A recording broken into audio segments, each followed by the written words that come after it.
Episode 2 picks up by taking us back to high school, where EJ and Subin's love story was just beginning.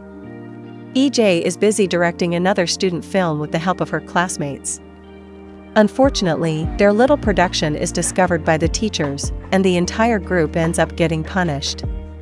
But for Subin, it is completely worth it because every day he spends watching EJ chase her dream only makes him fall for her even more. That admiration finally reaches its peak while they're reviewing their homemade zombie film, School of Zombies, in the basement of EJ's mother's shop. Until then, Subin had never truly wanted anything for himself. His parents had already planned his future. He was supposed to become a doctor and eventually inherit the family hospital. But after seeing the joy EJ finds behind the camera, he realizes he wants something different. He wants to become a director too, because that's the only way he can stay in the warm, colorful world she has shown him. It's such a big decision that Subin even decides he's willing to deliberately fail his college entrance exams if that's what it takes to escape the future his parents chose for him. As it turns out, EJ isn't the only one being inspired. Through her own narration, she admits that the beautiful world Subin sees through her camera only exists because he's always been standing beside her. Without realizing it, they've become each other's biggest source of motivation. Before long, EJ wins the 2011 Bunam Youth Film Festival, marking the first major achievement on her journey to becoming a director. Subin skips school to celebrate with her, and the two head to the beach after the awards ceremony. Standing by the ocean, they make a promise that feels unbreakable. One day, they'll make movies together. That night, reality comes crashing back. EJ gets into an argument with her mother after catching her trying to pawn off her videotapes, while Subin receives a stern warning from his father about throwing away his future. Despite everything, they secretly meet again. Wanting to reassure her, Subin tells EJ that whenever life becomes too difficult, she should call him. He'll let her stand on his shoulders so she can keep reaching her dreams. Then he makes an even bigger promise. He says he'd give up everything he has for her. The months that follow are some of the happiest of their lives. They spend their final year of high school dating, studying for college entrance exams, and writing a romance screenplay together, convinced nothing can tear them apart.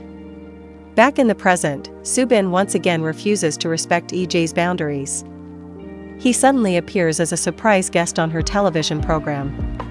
EJ clearly isn't happy about it, but her producer, Hwang, has already arranged everything, leaving her with no choice but to continue filming. The female staff members can barely contain their excitement over having the famous director on set, while EJ and writer Song prepare questions for the interview.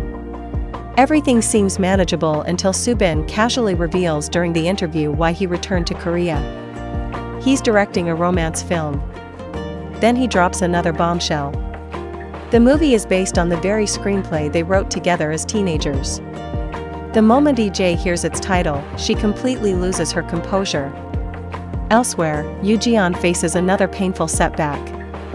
He runs into his former director, Kang, while submitting his profile to Topline Entertainment. The two once belonged to the same agency before the CEO scammed everyone and disappeared. Rather than encouraging him, director Kang bluntly tells Yeop that he's simply too old to keep chasing his acting dream. Watching everything from a rooftop is actress Oh Han-ah. Although she's one of Korea's biggest stars, it's obvious she's dealing with problems of her own. Inside the company, her mother and CEO, Ahn Soo-hee, continues making decisions without considering her opinions. Han-ah is even starving herself just to fit into a dress, questioning why nobody thinks about changing the dress instead of forcing her to change herself. Frustrated, she storms out. Things don't get any better during a press conference. Han-ah ends up clashing with her co-star, Go Sang-yeon, who complains that everyone expects him to tolerate her simply because of her mother's influence.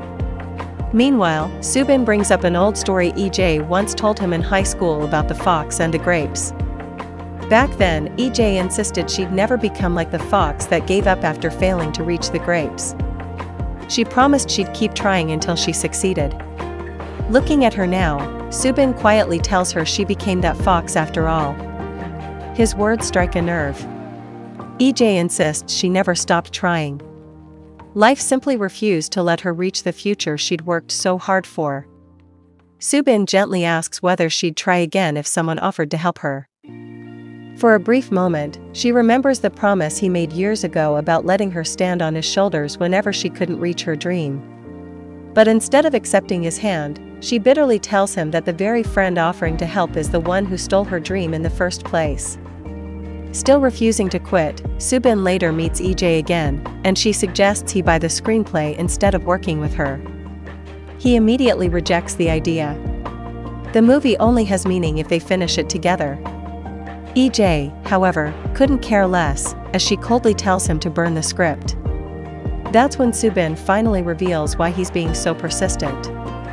He doesn't want to remain the biggest regret in EJ's life, and he doesn't want her to keep believing he stole both her dream and her future. More than anything, he wants to return both her dream and her first love. Acting on impulse, he leans in to kiss her. It's a terrible mistake. Instead of forgiving him, EJ explodes with anger and slaps him with the flowers he brought for her, before walking out once again. The story then reveals exactly why she can never forgive him. Back in high school, Subin suddenly vanished without warning during their senior year. Day after day, EJ waited outside his house, even standing in the pouring rain, hoping he'd come out and explain everything. When he finally did, he shattered her heart by breaking up with her and claiming he was leaving for America to become a doctor. Even then, EJ refused to believe he'd abandoned their dream. She handed him the unfinished screenplay they had written together and asked him to meet her the following morning so they could go to their college entrance exams together. She waited. And waited. But Subin never came. Certain that something was wrong, EJ went looking for him herself. But instead, tragedy struck. She was hit by a car and fell into a coma for years, only waking up on the day of her father's burial ceremony. Back in the present, EJ stares at herself in the mirror as memories of her younger self overlap with the woman she's become. Finally unable to hold everything inside any longer, she breaks down in tears.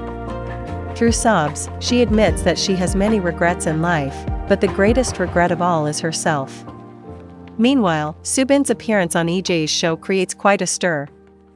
EJ's mother and brother are stunned to see him on television. CEO Ahn Soo-hee doesn't look pleased by the news, while Hana seems far more interested than before.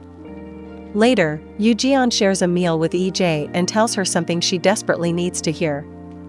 He thinks she's making a huge mistake by refusing Subin's collaboration when becoming a director has been her lifelong dream. More importantly, he reminds her that she skipped her college entrance exam to chase after Subin, and that decision ultimately led to the accident that changed her life forever. Instead of blaming herself forever, he urges her to start valuing herself again. Ironically, Subin's appearance becomes the biggest success EJ's program has ever had. Her co-worker and friend, Sarang, excitedly pieces everything together and realizes EJ is the mysterious first love Subin keeps mentioning in interviews. She immediately starts teasing her, forcing EJ to beg her to keep it a secret. With the ratings soaring, the network executives demand another appearance from Subin. Producer Kyung knows EJ is the only person capable of convincing him, so he asks for her help. She immediately refuses. But then he offers her something she's wanted for years. If she brings Subin back, she'll finally get her own television program. Faced with the possibility of losing both the opportunity and possibly even her job, EJ reluctantly travels to Bunim to find him. Nervous, she slowly pushes open the gate to his house, preparing herself for another awkward confrontation. Instead, Subin casually turns around while watering his plants, and accidentally sprays her with water, leaving the two of them face to face once again.